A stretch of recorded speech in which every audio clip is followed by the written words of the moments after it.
So, I want to start this presentation because I want to keep you awake. This is the middle of the afternoon, all the sugar from dessert has hit, and you haven't quite had that other cup of coffee kick in. So I want to challenge you a little bit. I would like for you to raise your hand, answer a couple of questions. I started my life in market intelligence, so I'm really fond of surveys. How many of you would consider yourself marketing technologist? There you go. I've got a few. Okay. How many of you brought your IT person with you? No, didn't think so. Okay. How many of you actually work with the data that is in the campaigns that you're putting together? Great. And I sat down at lunch, and someone at the table where I sat down said, you know, I tried to do that campaign, but the data really sucks. You know, so I bet you if I had a nickel for every time I heard that phrase, I would be a wealthy woman. Because every marketer's bane of existence is the data on which they put their campaigns. And quite frankly, as I've sat here listening to the content that we've gone through this morning and this early afternoon, one of the things that I noticed is that the most important piece of content that you have for any campaign is the data behind it. I am the Vice President of Enterprise Information Management at VMWare. And with that position comes this responsibility to know something about the customers that we have. And customers are really important. In fact, since you're all marketers, who's the most important person you can sell to in marketing today?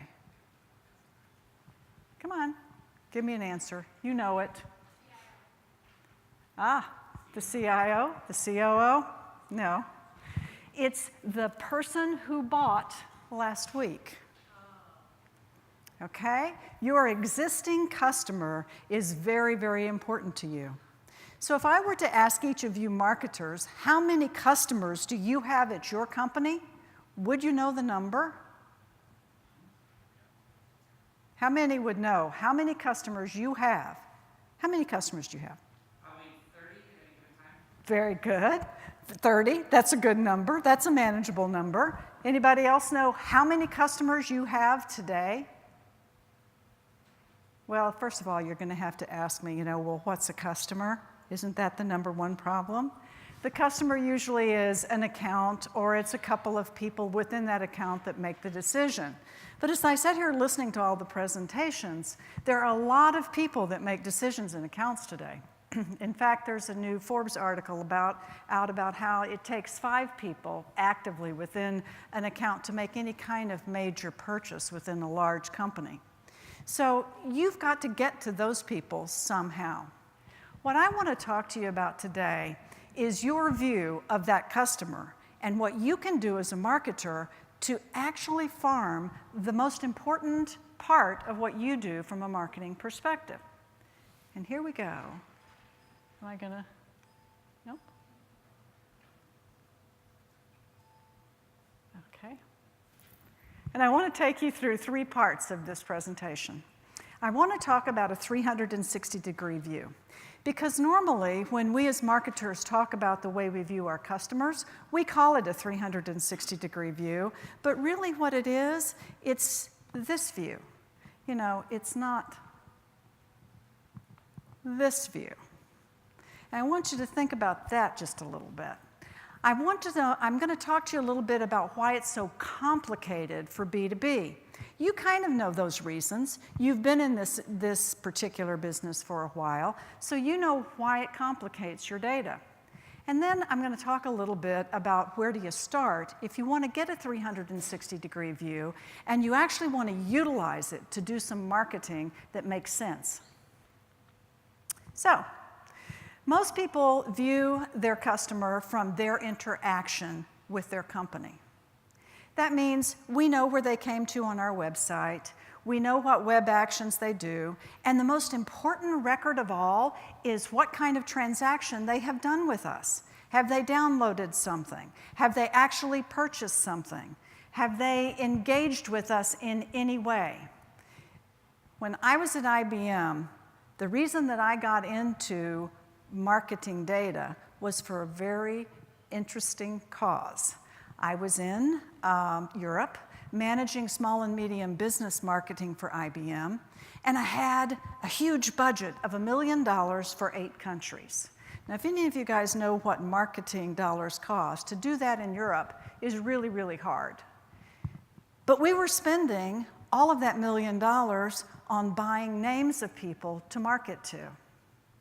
And one of the things that I went to the market intelligence group and asked is, okay, tell me how many IBM customers are in England, and how many are in France, and how many are in Germany. And they, the one at the time, the largest IT company in the world, could not tell me how many customers we had. That made me start to think that as a marketer, I needed to do something about the data in order to make sure that it was more effective than all the time and energy I was spending on content. So to make sure that we do that, we have to look at a 360-degree view of that customer. It's not just what they bought from us, but it's what do we know about the competition and how our customer is engaging with the competition.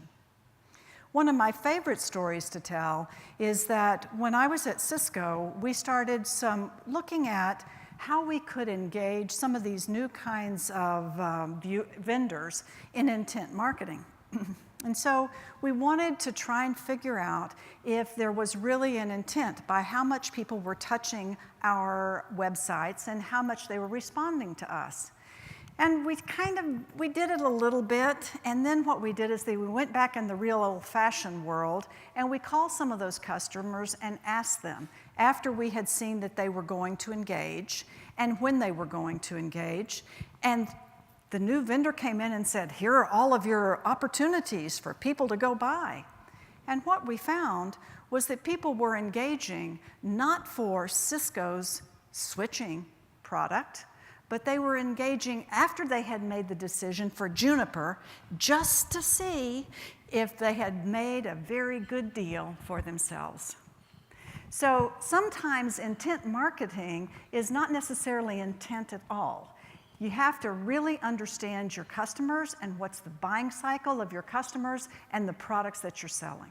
And you have to know, heaven forbid, marketers sometimes don't do this, you have to know your competition as well. You have to know all the activities that you can see, and there are a lot of them. You can see your websites. You can see the watering holes that you send people to pick up content. You can see everything that is engaged in your world from a marketing perspective. But what about the activities you can't see? What about the things that are going on behind in the competitive side? What about all of that part of the world that you can't see? So at best, you can probably get some third parties to help you understand where some of those competition, where those inputs are coming from, and how they're engaging with your competition. Quite frankly, we'll talk a little bit later about some brand new vendors that can tell you where installs are made. I come from the high-tech world, and it's this panacea to be able to go across the net and figure out what someone has installed at every one of their sites. Now in the cloud world, I'd love to be able to do that as well, but there's this great big ugly cloud out there called Amazon, which is really hard to get behind. Just like it's really hard for you guys to get behind those kinds of clouds you have from Gmail and AOL. Those guys, you can't see exactly what their actions are or which companies they work for. So, a comprehensive customer view aids everything that you do. And if you start there, all of the content in the world is much better managed if you understand your customer. You've got research and analysis. You've got promotion activities that you do. You've got measurement from campaign results. So that you know if a customer is responding to you, you should know which campaigns and which messages are drawing them in, and which ones of those customers are actually grasping on to those messages. That's really, really important information. That's gold in your own customer information. From a B2B data technique capability, you're going to do segmentation. That's nothing more than an old-timey name for something called personas. You're going to develop personas for people. You're going to have them, you're going to know exactly which people are more likely to respond. In the B2B world, though, remember that companies and accounts are made up of lots of personas, to the extent that a group of people within a company can actually set the persona of a company. Do you have that in what you are evaluating to go to market with? Do you know what the persona of the company is that you're trying to sell to? In years past, in the small and medium business market, there was a lot of capability that we put up on being able to identify companies that were getting ready, just getting ready to make their first IT purchases, to be out there. In the dot-com era, we could identify them because they were coming in on the arms of VCs with tens of millions of dollars of funding. Today, it's harder. Today, you actually, if you're in that small and medium business market, you have to engage really early with customers, oftentimes when you don't even know how big they are. And quite frankly, there are some companies out there that can get started and be $10 million companies with 3 people. So some of the pieces of information that you've collected over the years in order to be able to address your customer base may not be adequate for you today. So remember that. Now, why is it so complicated in your space for B2B? It's very complicated because, just like what I said before, what is an account? Who am I selling to? Am I selling to the CIO, which I've heard lots, everybody wants to sell to the CIO. Quite frankly, the CIO at VMware told me once that he wouldn't even be the person that we would sell our own product to. Think about that. So his concerns are very different than what you might be actually out there selling. It is a position we all want to get to because it's high up in the organization, and from a technology perspective, if we sell the CIO or the CFO or the CEO, it'll trickle on down. Fact of the matter is that messages sent to the CEO and the CFO and the CIO don't trickle down the way you think they should. They often come with a bias, which means you have to react faster, you have to do things that you might not be willing at that point in time to do. So who is the real buyer within that company framework, and what is the process that they're using to determine how they're going to select a vendor? Do you know that? One of the most important people in any persona-based marketing is actually the person who, in large companies, makes a lot of the decisions, the procurement person. Do you know very much about the procurement person in the companies that you deal with? What do they buy? When do they buy? What are their limits? What kind of requirements are they going to ask you to put up on the products that you're selling to them? So there's a lot of things that you need to understand about data from a B2B perspective. Not to mention the fact that you've got this hierarchical business. I can sell to Dell in Austin, but there's probably a couple other locations around the world that Dell might be at where there might be people who might want to purchase my product. But if I'm going to make it a really good sale, I might want to go into headquarters at Dell and talk to Michael himself. You know, there might be a different way of approaching that account, but you've got to know who within the account you're going to be most targeted to. There's going to be one-to-many relationships. The procurement person's going to weigh in, the technologist, the person that actually is going to make the decision that your product is aimed for. There's going to be a lot of people. And each one of those people has their own contact information, their own information that goes along with the information about the company that you're selling into. There's a lot of social graphing that can be done with those contacts within a customer site. And then, of course, there's transaction data. And transaction data is a whole lot different than decision data. Transaction data, or where do I ship to? when I sold that product before, did I ship to the person's business or did I ship to their home address? Do you know that? One of the things we've recently done at VMware is go back through our 3.2 million records in our database, only to discover that we thought we were a B2B company, and over 2 million of those records are for individuals who bought Fusion, our product that we began selling in 2008. Now that complicates it, because we've probably been treating those 2 million people in the database the same way we were treating the CIO of some company in Virginia. You know, we needed to be able to break that apart and to associate them. A consumer buys differently than a company does. They make decisions faster than a company does, usually. And email addresses complicate that as well. You know, I've got a Gmail address. How many of you have more than one email address? You better all be raising your hands, because Google's counting on that one, okay? So everyone's got more than one address. You can go after those people. And quite frankly, are you really particular about how you answer with your Gmail address versus your company address? Probably not. At lunch, someone said, probably, I go into Gmail and I'm doing something personal on LinkedIn, and up comes an ad for an Oracle database. You know, how did that happen? Well, because you forgot which email address you were using, and somebody's captured it, and they're now trying to use it to get to you.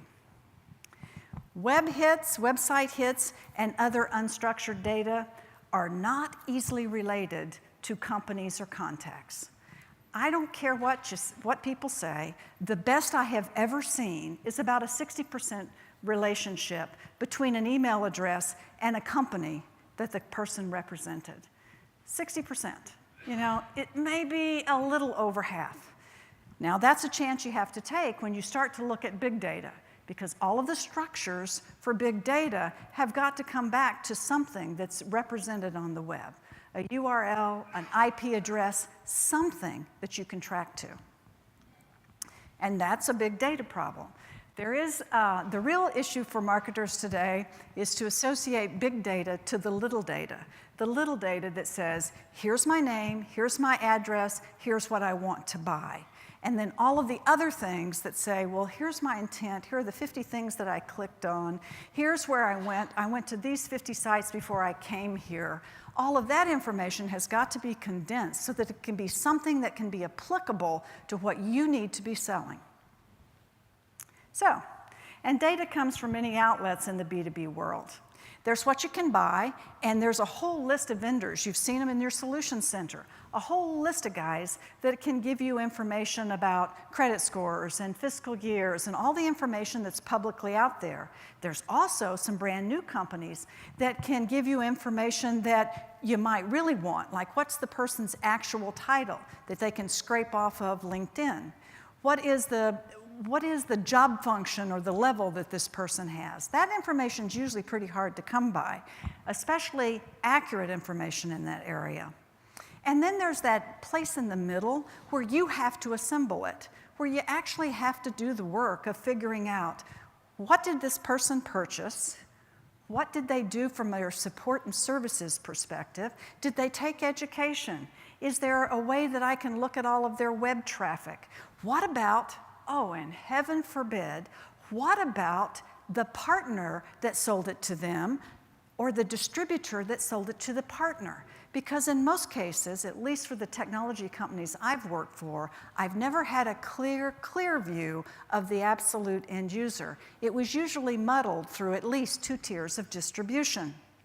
And without a really cool, correct view working with the distributor, you don't always know all the things you should. So, where do you start? Didn't mean to discourage you a lot. So what did I want to do is I wanted to show you, you start with the data that you have. And I'm showing you some real actual slides of the things that my team puts together for the sales organization at VMware. We have a thing called a 360-degree view. And it is a chart they can go in and they can plug in the name of a company, and it will show them everything that's ever happened in that company for the last 12 years. That means that they have clear account information. And for most of you guys that know this, that's probably not a very easy thing for your IT department or your marketing technologist to do. Because accumulating customer information means that you've got to put the name into the account the same way every time. And wherever you put that name in the 5 or 6 or 18 different places you could do it inside your company, it has to come together if you're going to sell something. Some of you are probably pretty lucky. You have one system where everybody orders through one system and that name is sacrosanct. Some of you are probably not. So for us, it was a matter of accumulating 18 different sources, 18 different ways of inputting the customer name, and accumulating it to one view of a customer account. We had to talk about the sales information. We had to accumulate everything they'd bought from every distributor and every partner across the world. That was really hard to do too, but now there's a place where you can see that, and you can see which partners they're buying from. You can have a worldwide view of that customer, and this is, by the way, Tableau, in case you guys are wondering. There's a worldwide view where you can go in and click on the great big round circle, and it'll tell you all the locations where we actually sold things. There's a sales pipeline, because it's not good enough that we simply create opportunities in today's world. We have to create opportunities that sales accepts and that turn into real, honest-to-goodness dollars. In some way, they have to turn into revenue. And then here's one, the NPS scores by account. What does that account think of us as a company? When you click on the ones that don't like us, you can go down and find out who doesn't like us and what they said about us. That's pretty important, especially from a marketer's perspective if you're trying to do account-based marketing, for example. And then finally, service level request. In every company I've ever worked for, the first question I always ask is, does your customer information also have your services information included in it? For every company I've ever worked for, the answer has always been, no, but that's a really good idea. Quite frankly, the best person to sell is the person who calls you today with a problem on your product or service. If you manage that request well, you've set them up to buy the next product or service. To not have things like service requests connected to how much they've purchased from you is absolutely a big marketing mistake. So, you allow for views that would tell you what happened. That's important because in this world going forward, if the customers you've already sold to are the easiest ones to buy from you the next time, then you need to know what happened when you sold to them before. Which products did they sell and how much of them and what time did they buy them? How many of them did they renew and where are you going forward? That's important information. If you're marketing without that, I don't care how good your content is, you won't get the dollar. And then you have to provide views for what will happen. And this is where there are a lot of companies out there that will talk to you about propensities. Propensity to buy, propensity to respond, propensity to sell. There are lots of different kinds of propensity models. It's been my experience, and I've been doing this now for a decade, that the best data and the best organizations to do that are people who know who your customers are. You, inside your companies, can do this very well. You have to be able to engage with the companies to have them tell you, if they're pulling in outside data, where's that data coming from? How are you associating it? And how are they sure that that's going to create a propensity? For these views, what we do is that we say, this is our pipeline. These are the ones where we think the propensity to buy these products are included.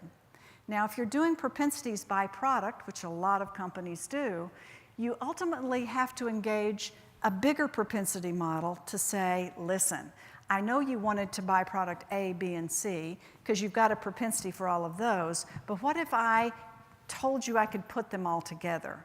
So there's got to be some sort of way of looking at that data so that you can manage propensity modeling together.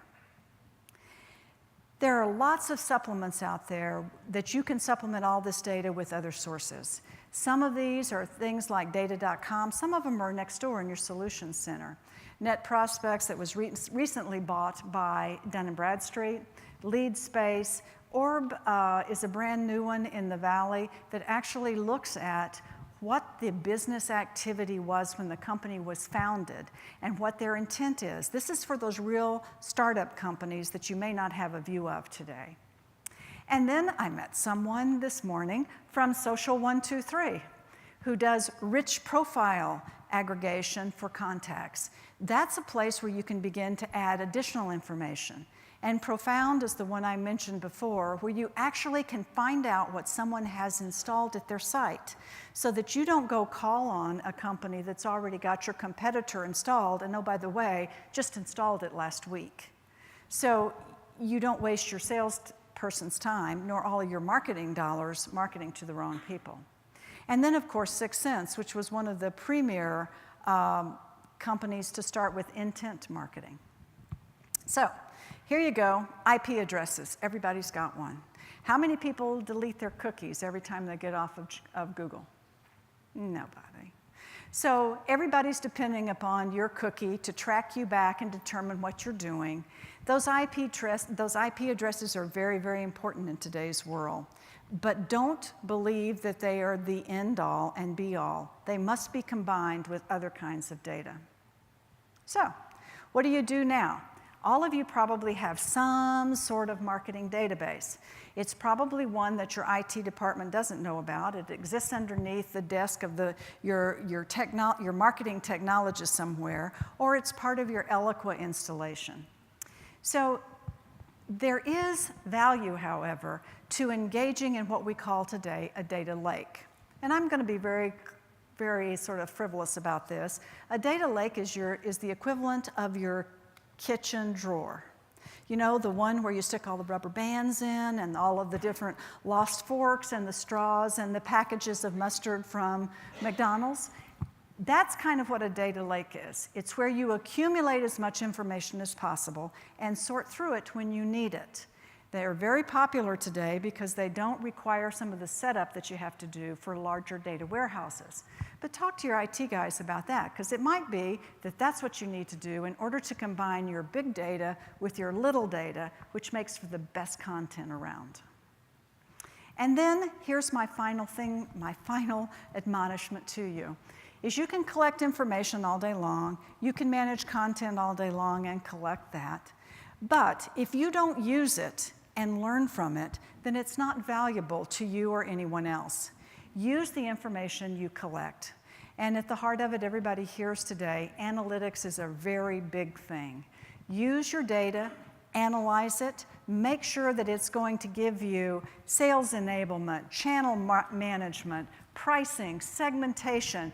Use it for everything you can. And add to it the content that's very specific for the marketers, for the marketing buyers inside the companies you're trying to address. So here is the final. Enjoy your data journey. Don't shy away from it, because just like all of the content that you are out there creating, your data is a very important part. Thank you.